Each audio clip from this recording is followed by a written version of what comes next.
50 വയസ്സ് കഴിഞ്ഞ സ്ത്രീകൾ അവരുടെ ആരോഗ്യത്തിൽ പ്രത്യേകമായിട്ട് എന്തെങ്കിലും സംരക്ഷിക്കേണ്ടതുണ്ടോ? സ്ത്രീകൾ അങ്ങനെയാണ്, നമ്മുടെ അമ്മമാർ അങ്ങനെയാണ്. പലപ്പോഴും ഭർത്താവിൻ്റെ കാര്യത്തിൽ, അല്ലെങ്കിൽ മക്കളുടെ കാര്യത്തിൽ, അല്ലെങ്കിൽ മരുമക്കളുടെ കാര്യത്തിൽ ഒക്കെ ഇങ്ങനെ വ്യാപൃതരായിട്ട് ഇങ്ങനെ നടക്കും. അവരുടെ ആരോഗ്യത്തെക്കുറിച്ച് അവർ മറന്നു പോകുന്നു എന്നുള്ളതാണ് സത്യം. അമ്മമാരോട് എനിക്ക് പറയാനുള്ള ഒരു റിക്വസ്റ്റ് ഇതാണ്. 50 വയസ്സ് കഴിഞ്ഞ സ്ത്രീകൾ അവരുടെ ആരോഗ്യത്തിൽ പ്രത്യേകമായിട്ട് എന്തെങ്കിലും സംരക്ഷിക്കേണ്ടതുണ്ടോ, ശ്രദ്ധിക്കേണ്ടതുണ്ടോ? നമുക്കറിയാം, 50 വയസ്സ് എന്ന് പറയുമ്പോൾ പീരിയഡ്സ് നിൽക്കുന്ന ഒരു സമയമാണ്.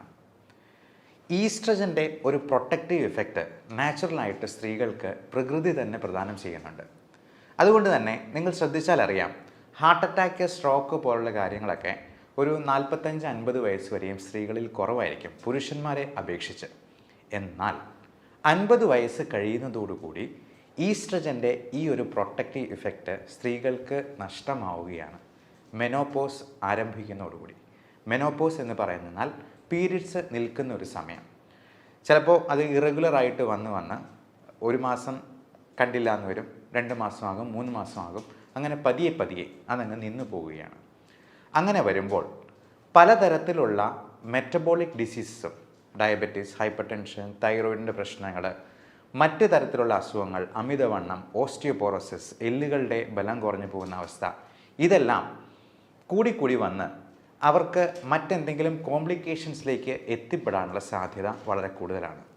അതുകൊണ്ട് തന്നെ 50 വയസ്സ് പിന്നിടുന്നതോടുകൂടി നമ്മുടെ ഈ പറഞ്ഞ പാരാമീറ്റേഴ്സ് എല്ലാം വളരെ നോർമൽ ലെവലിലാണ് എന്നുള്ളത് സ്ത്രീകൾ കൃത്യമായിട്ടുള്ള ഇടവേളകളിൽ ചെക്ക് ചെയ്ത് ഉറപ്പുവരുത്തേണ്ടതുണ്ട്.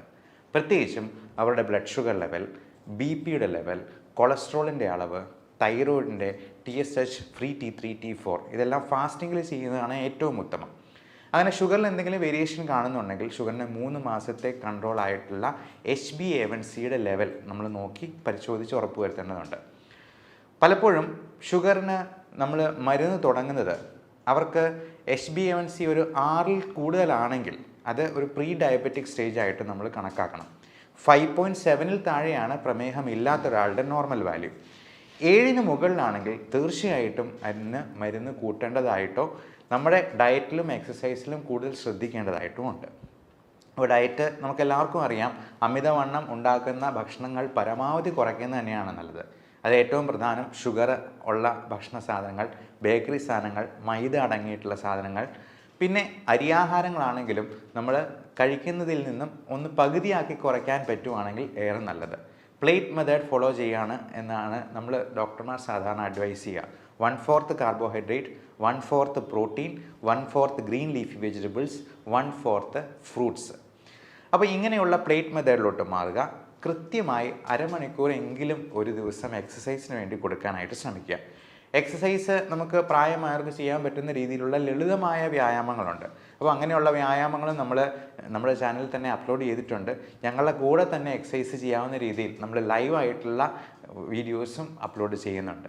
അപ്പോൾ ഞങ്ങളുടെ കൂടെ തന്നെ പാർട്ടിസിപ്പേറ്റ് ചെയ്ത് ഈ എക്സസൈസിലും പാർട്ടിസിപ്പേറ്റ് ചെയ്തുകൊണ്ട് നമ്മുടെ ഫാമിലിയിൽ ഒരു അംഗമായിരിക്കാൻ ഞങ്ങളെ കൂടി അനുവദിക്കുക എന്നുള്ളതാണ് പറയാനുള്ളത്.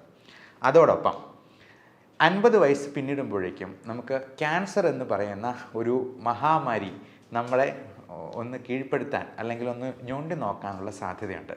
പ്രത്യേകിച്ചും സ്ത്രീകൾക്ക് ഇപ്പോൾ അണ്ഡാശയ സംബന്ധമായിട്ടുള്ള ക്യാൻസറുകളോ അസുഖങ്ങളോ വരാം. യൂട്രസ് സംബന്ധമായിട്ടുള്ള മിക്കവാറും ഹിസ്റ്റക്ടമിയൊക്കെ കഴിഞ്ഞിട്ടുള്ള പേഷ്യൻസ് ഉണ്ടാകും, യൂട്രസ് റിമൂവ് ചെയ്യാതെ. ഇപ്പോൾ പലപ്പോഴും ഇങ്ങനെയുള്ള പ്രശ്നങ്ങളൊക്കെ സ്ത്രീകൾ ആരോടും പറയാതെ ഒളിച്ചു വെച്ചിങ്ങനെ മുമ്പോട്ട് പോകും. അത് അതിസങ്കീർണമായി കഴിയുമ്പോഴായിരിക്കും പുറത്താരെങ്കിലുമൊക്കെ അറിയുക തന്നെ. ഞാൻ ഇപ്പോഴും ഓർക്കുന്നുണ്ട്, എൻ്റെ മെഡിക്കൽ കോളേജിൽ പഠിച്ചുകൊണ്ടിരിക്കുന്ന സമയത്ത് ഗൈനക്കോളജി ഡിപ്പാർട്ട്മെൻറ്റിൽ യൂട്രസ് അങ്ങ് ഇറങ്ങി താഴെ വന്ന് ഡെക്കുബിറ്റസ് അൾസർ എന്ന് പറയും, അതായത് ഈ ഗർഭപാത്രം ഇറങ്ങിയിട്ട് അതിൽ വ്രണങ്ങളായിട്ട് വന്നിരുന്ന ഒരു അമ്മയുണ്ടായിരുന്നു. അവർക്കത് പുറത്ത് പറയാൻ പേടിയായിരുന്നു, അല്ലെങ്കിൽ മടിയായിരുന്നു. അതുപോലെ പൈൽസിൻ്റെ അസുഖങ്ങളും അങ്ങനെ ഉദരസംബന്ധമായിട്ടുള്ള രോഗങ്ങളുമൊക്കെ അവർ മറച്ചു പിടിച്ചുകൊണ്ട് നടക്കും. അങ്ങനെ ഒരു കാരണവശാലും ചെയ്യാൻ പാടില്ല. നമുക്ക് പ്രായമായിട്ടുള്ള സ്ത്രീകൾ, അമ്മമാർ വീട്ടിലുണ്ടെന്നുണ്ടെങ്കിൽ അവരോട് ഇടയ്ക്കൊക്കെ ഇങ്ങനെയുള്ള കാര്യങ്ങളുണ്ടോ എന്നുള്ളത് ചോദിക്കാം.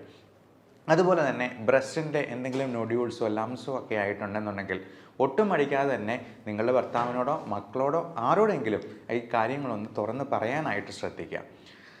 അതോടൊപ്പം നമുക്ക് ഈ മെനോപോസിനോട് അനുബന്ധിച്ചിട്ടുള്ള ഒരുപാട് മൂഡ് സ്വിങ്സ്, ഇമോഷണൽ ഡിസ്റ്റർബൻസസ് വളരെ വളരെ കോമൺ ആണ്. കഴിഞ്ഞ വെള്ളിയാഴ്ച എൻ്റെ അടുത്ത് വന്ന ഒരു അമ്മയ്ക്ക് ഭർത്താവിനെ പറ്റി ഒരുപാട് പരാതികളാണ്. പുള്ളി പുകവലിക്കും, മദ്യപിക്കും, വേറെ എന്താണ്ടോ ഹാൻഡ്സ് പോലത്തെ സാധനങ്ങൾ ഉപയോഗിക്കും. രണ്ടുപേരും ഗവൺമെൻറ് സർവൻസ് ആയിരുന്നു. ഭർത്താവ് റിട്ടയർ ചെയ്യാൻ പോകുന്നു, അമ്മ ഇപ്പോഴും വർക്ക് ചെയ്യുന്നുണ്ട്.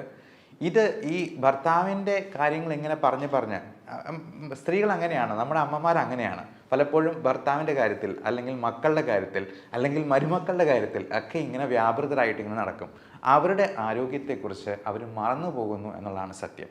അപ്പോൾ അമ്മമാരോട് എനിക്ക് പറയാനുള്ള ഒരു റിക്വസ്റ്റ് ഇതാണ്: ഇനി 50 വയസ്സ് പിന്നിട്ടെന്നാൽ നമ്മൾ ബാക്കിയുള്ളവരുടെ കാര്യത്തിൽ ഇടപെടുന്നതും അവരെ ശകാരിക്കുന്നതും അവരെ നേർവഴിക്ക് നയിക്കുന്നതിനും പകരം നമ്മുടെ കാര്യങ്ങൾ കൂടുതലായിട്ട് ശ്രദ്ധിക്കാനായിട്ട് നോക്കുക. നമ്മുടെ സന്തോഷം, നമ്മുടെ ആരോഗ്യം അത് നമ്മുടെ കൈകളിൽ മാത്രമാണ് എന്നുള്ള കാര്യം ഇടയ്ക്കിടയ്ക്ക് ഓർമ്മിപ്പിക്കുന്നത് നന്നായിരിക്കും.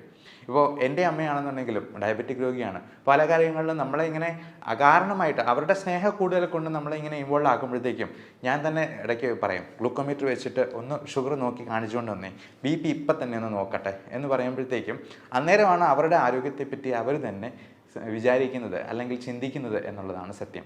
അപ്പോൾ ഇത്തരത്തിലുള്ള കാര്യങ്ങളിൽ നമ്മൾ തന്നെ പ്രത്യേക ശ്രദ്ധ പുലർത്തുക. മാത്രമല്ല, നമുക്ക് സന്തോഷമുണ്ടാക്കുന്നത് എന്താണ് എന്നുള്ളത് സ്വയം മനസ്സിനോട് ചോദിച്ചറിഞ്ഞ് ആ കാര്യങ്ങളിൽ വ്യാപൃതരാവാനായിട്ട് പ്രത്യേകം ശ്രദ്ധിക്കുക. ഈ സ്ട്രെസ് മാനേജ്മെൻറ്റ് വളരെ വളരെ വളരെ ഇമ്പോർട്ടൻ്റ് ആയിട്ടുള്ളൊരു കാര്യമാണ്. കാരണം നമ്മുടെ മറ്റു പല അസുഖങ്ങളും ഈ പറയുന്ന സൈക്കോളജിക്കലായിട്ടുള്ള പ്രോബ്ലംസിൽ നിന്ന് വരാം. നമ്മുടെ ഈ സ്ട്രെസ് ഹോർമോൺസ് റിലീസ് ആകുമ്പോൾ തന്നെ നമ്മുടെ ഹൃദയത്തിൻ്റെ ആരോഗ്യത്തെയും ശ്വാസകോശത്തിൻ്റെ ആരോഗ്യത്തെയും, ശ്വാസകോശം നന്നായിട്ട് ഫങ്ഷൻ ചെയ്താലേ നമ്മുടെ ബ്ലഡിൽ ആവശ്യത്തിന് ഓക്സിജൻ ഉണ്ടാകത്തുള്ളൂ. എന്നാലേ അത് ഹൃദയം പമ്പ് ചെയ്ത് എല്ലാ കോശങ്ങളിലേക്കും എത്തിക്കത്തുള്ളൂ. അതുപോലെ തലച്ചോറിൻ്റെ ആരോഗ്യത്തെയും എല്ലാം ബാധിക്കും. ഞാൻ കഴിഞ്ഞ ദിവസം വന്ന ആ അമ്മയുടെ കാര്യത്തിൽ അമ്മയ്ക്ക് ഉറക്കമില്ലാണ്ട് പോയിരിക്കുകയാണ്.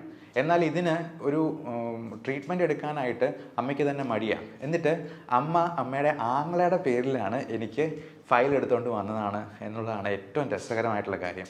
അപ്പോൾ ഈ ആങ്ങളെ നിർബന്ധിച്ച് പറഞ്ഞാണ് എൻ്റെ അടുത്തേക്ക് കൂട്ടിക്കൊണ്ട് വന്നത്. അപ്പോൾ അമ്മയോട് ഞാൻ ഒരു അരമണിക്കൂറോളം, ഒത്തിരി ദൂരത്തുനിന്ന് വന്നതാണ്, നമുക്ക് ഒരുപാട് ദൂരത്തുനിന്ന് 3-4 മണിക്കൂറൊക്കെ ട്രാവൽ ചെയ്ത് വരുന്ന പേഷ്യൻസ് ഉണ്ട്. അപ്പം നമ്മൾ അരമണിക്കൂറെങ്കിലും അവരോട് സംസാരിക്കാനായിട്ട് സമയം കണ്ടെത്താറുണ്ട്, എത്ര തിരക്കുണ്ടെങ്കിലും. അപ്പോൾ അങ്ങനെ ഈ അമ്മയോട് സംസാരിച്ചപ്പോഴാണ് ഈ പറഞ്ഞ കാര്യങ്ങളെല്ലാം. എന്നിട്ട് ഇത് പറഞ്ഞു വരുമ്പോഴത്തേക്കും അപ്പം ഞാൻ ചോദിച്ചു, എന്തായാലും ഈ ഭർത്താവിന് ഒരുപാട് പ്രശ്നങ്ങളുണ്ട്. ഒന്ന് അറ്റാക്ക് കഴിഞ്ഞിട്ടുള്ളതാണ്, അദ്ദേഹത്തിൻ്റെ പമ്പിങ് വളരെ കുറവാണ്, കിഡ്നിയുടെ ക്രിയാറ്റിനിൻ്റെ അളവ് കൂടി വരുന്നുണ്ട്. അപ്പോൾ ഞാൻ അമ്മയോട് പറഞ്ഞു, എന്തായിരുന്നാലും ഭർത്താവിന് ഒരു ദിവസം മരണം സംഭവിക്കും, അമ്മയ്ക്കും മരണം സംഭവിക്കും. ഈ പറഞ്ഞ പരാതികളെല്ലാം ഉന്നയിച്ചിട്ട് അവസാനം അമ്മയ്ക്കായിരിക്കും ആദ്യം അസുഖം വന്ന് മരണം സംഭവിക്കും. നമുക്ക് പറയാൻ പറ്റില്ല. നമ്മുടെ കാര്യത്തിൽ നമ്മൾ ശ്രദ്ധ പുലർത്തിയില്ലെങ്കിൽ നമ്മുടെ ആരോഗ്യം നഷ്ടമാവുന്നത് നമ്മൾ പോലും അറിയില്ല എന്നുള്ളതാണ്. അപ്പോൾ അമ്മയോട് പറഞ്ഞപ്പോഴത്തേക്കും പറഞ്ഞു, എൻ്റെ ജീവിതം പോയി വന്നെങ്കിൽ പോയിക്കോട്ടെ, കുഴപ്പമില്ല എന്നുള്ളതാണ്. പക്ഷേ നമ്മുടെ ജീവിതം പോയി കഴിഞ്ഞിട്ടുണ്ടെങ്കിൽ നഷ്ടം നമുക്ക് തന്നെയാണ്. മാത്രമല്ല, നമ്മൾ വീണ് പോയി കിടന്നു കഴിഞ്ഞിട്ടുണ്ടെങ്കിൽ നമ്മുടെ മക്കൾക്കാണ് കൂടുതൽ ബുദ്ധിമുട്ടുണ്ടാവുക എന്നുള്ള കാര്യം ഇടയ്ക്കിടയ്ക്ക് സ്വയം ഓർമ്മിപ്പിക്കാനായിട്ട് പ്രായമായിട്ടുള്ള അമ്മമാർ പ്രത്യേകം ശ്രദ്ധിക്കുക എന്നുള്ളതാണ് പറയാനുള്ളത്. പിന്നെ ഇത്തരത്തിലുള്ള അസുഖങ്ങൾ വരുമ്പോൾ നമ്മൾ ഒരു കാരണവശാലും യാതൊരു സ്റ്റിഗ്മയും വെച്ച് പുലർത്താതെ അതിന് വേണ്ട ട്രീറ്റ്മെൻറ്റ് എടുക്കാനായിട്ട് ഡോക്ടറിനെ സമീപിക്കുക, അല്ലെങ്കിൽ അതിന് വേണ്ട എക്സ്പെർട്ടിനെ സമീപിക്കുക. ഈ അമ്മയോട് സംസാരിക്കുമ്പോൾ തന്നെ അമ്മയുടെ കണ്ണ് നിറഞ്ഞൊഴുകുക, കരയുക. ഒരു കാര്യം പറഞ്ഞു വരുമ്പോഴത്തേക്കും തന്നെ അങ്ങ് കരഞ്ഞു പോവുകയാണ്. അപ്പം അത് ഭയങ്കര ഒരു ഡിപ്രഷൻ, ആങ്സൈറ്റി ഡിസോർഡറിലോട്ട് അത് മാറിയ ഒരവസ്ഥയായിരുന്നു നമ്മൾ കണ്ടത്. അതിനൊക്കെ നമ്മൾ ചെറിയൊരു മരുന്ന് കൊടുക്കുമ്പോഴത്തേക്കും തന്നെ അതിനകത്ത് ഒത്തിരി വ്യത്യാസം വരും. കാരണം ഈ ഉറക്കമില്ലാണ്ട് പോകുന്ന അവസ്ഥ തന്നെ എത്ര ഭീകരമായിരിക്കും. ചിലർക്ക് ഉറക്കം കൂടുതലായിരിക്കും, നേരെ തിരിച്ചായിരിക്കും. അപ്പോൾ നമ്മുടെ ഹാപ്പി ഹോർമോൺസ് ആയിട്ടുള്ള എൻഡോർഫിൻസ്, സൈറ്റോകിൻസ്, ഓക്സിറ്റോസിൻ, സെറോട്ടോണിൻ, ഡോപ്പമൈൻ തുടങ്ങി ഈ 5 ഹോർമോണിൻ്റെ ലെവലിൽ ഒരുപാട് വ്യത്യാസങ്ങൾ വരുന്നുണ്ട്. ബയോകെമിക്കൽ വേരിയേഷൻസ് നമ്മളതിനെ മെഡിക്കൽ സയൻസിൽ പറയാറുണ്ട്. അപ്പോൾ ഈ വേരിയേഷൻസ് കറക്റ്റ് ചെയ്യാനായിട്ട് നമുക്കതിന് വേണ്ട കാര്യങ്ങളൊക്കെ ചെയ്യണം, അല്ലെങ്കിൽ അതൊരിക്കലും കറക്റ്റ് ചെയ്യാം. ഇപ്പോൾ സോഡിയോ പൊട്ടാസിയോ കുറഞ്ഞു കഴിയുമ്പോഴത്തേക്കും നമ്മൾ ആ സോഡിയം കൊടുക്കുക എന്നുള്ളതാണ് ഏറ്റവും അത്യാവശ്യമായിട്ട് ചെയ്യേണ്ടത്. അല്ല പൊട്ടാസ്യം കൂടിപ്പോയെന്നാൽ ആ പൊട്ടാസ്യത്തെ കുറയ്ക്കാനുള്ള കാര്യങ്ങളാണ് നമ്മൾ കൊടുക്കുക. അപ്പം പൊട്ടാസ്യം കുറയ്ക്കാനായിട്ട് ഒരുപാട് മാർഗ്ഗങ്ങളുണ്ട്. അസ്താലിൻ നെബുലൈസേഷൻ പോലും നമ്മൾ കൊടുക്കാറുണ്ട്. ഇൻസുലിൻ ഇൻഡെക്സ്ട്രോസ്, അത് ഈ ഹൈപ്പർ കലീമിയ പ്രോട്ടോക്കോൾ എന്ന് പറഞ്ഞാൽ ഞങ്ങൾക്ക് ക്രിട്ടിക്കൽ കെയറിൽ പ്രത്യേകമായിട്ടൊരു പ്രോട്ടോക്കോൾ തന്നെയുണ്ട്. അപ്പോൾ പൊട്ടാസ്യം ഒരു 5-6 ഒക്കെ ആയിട്ട് 6ന് മുകളിലായി കഴിയുമ്പോഴത്തേക്കും പേഷ്യൻറ്റിന് ഒരുപാട് പ്രശ്നങ്ങൾ വരും. അപ്പോൾ ഇങ്ങനെയുള്ള വേരിയേഷൻസ് കറക്റ്റ് ചെയ്താൽ മാത്രമേ ഈ അസുഖങ്ങൾ പരിഹരിക്കപ്പെടത്തുള്ളൂ. അതിന് ഒരു മതപുരോഹിതൻ്റെ അടുത്ത് പോയി ഉപദേശിപ്പിച്ചെന്നാലൊന്നും നേരെ ആകില്ല എന്നുള്ള കാര്യം പ്രത്യേകം. ഉപദേശം നടന്നോട്ടെ, കുഴപ്പമില്ല. നമ്മുടെ പ്രാർത്ഥന എന്ന് പറയുന്നത് നമുക്ക് കൺസ്ട്രക്റ്റീവായിട്ട് ഉപയോഗപ്പെടണം. പലപ്പോഴും ഈ സ്ത്രീകളായിരിക്കും കൂടുതലും ഈ മത പുരോഹിതരുടെ അടുത്തോ അല്ലെങ്കിൽ പള്ളികളിലോ അമ്പലങ്ങളിലോ ഒക്കെ ഇങ്ങനെ കയറി ഇറങ്ങുന്നത്. അതിന് കാരണം അവരൊരു കാരണമുണ്ടാക്കി പുറത്തിയാടുകയാണെന്നാണ് നമുക്ക് തോന്നിയിട്ടുള്ളത്. അപ്പോൾ അങ്ങനെ വരുമ്പോഴത്തേക്കും ഇതുപോലത്തെ പല ചൂഷണങ്ങൾക്ക് പോലും ഇവർ വിധേയരാവാനുള്ള സാധ്യത കൂടുതലാണ്. പകരം ഇതിന് എക്സ്പേർട്ടായിട്ടുള്ളൊരു ഹെൽപ്പ് സ്വീകരിക്കുകയും ആവശ്യമെങ്കിൽ അതിന് ട്രീറ്റ്മെൻറ്റ് എടുക്കുകയും ചെയ്യുക എന്നുള്ളതാണ്. നമ്മുടെ ഈ സോഷ്യൽ സ്റ്റിഗ്മ നമ്മുടെ നാട്ടിൽ മാത്രമേ ഇത്രയധികം ഉള്ളൂ. അതിനെ ഈ നമ്മൾ ചരട് ജപിച്ച് കെട്ടിയത് കൊണ്ടോ ഒന്നും ഒരു കാര്യവുമില്ല എന്നുള്ളതാണ്. നമുക്ക് ഇപ്പോൾ പ്രാർത്ഥനയാണെങ്കിലും നമ്മൾ എക്സസൈസ് ചെയ്യുന്നത് ദൈവത്തെ പ്രതി ചെയ്യുന്നാൽ, നമ്മൾ നല്ല ഒരു നോമ്പ് നോൽക്കുന്നത് അല്ലെങ്കിൽ നമ്മളൊരു ഫാസ്റ്റിംഗ് എടുക്കുന്നത് ദൈവത്തെ പ്രതി ചെയ്യുന്നാൽ അത് നമ്മുടെ ആരോഗ്യത്തിന് ഗുണകരമാണ്. ആ രീതിയിൽ നമ്മുടെ മതത്തെയും വിശ്വാസത്തെയും മോഡിഫൈ ചെയ്യാനായിട്ടും പ്രത്യേകം ശ്രദ്ധിക്കുക.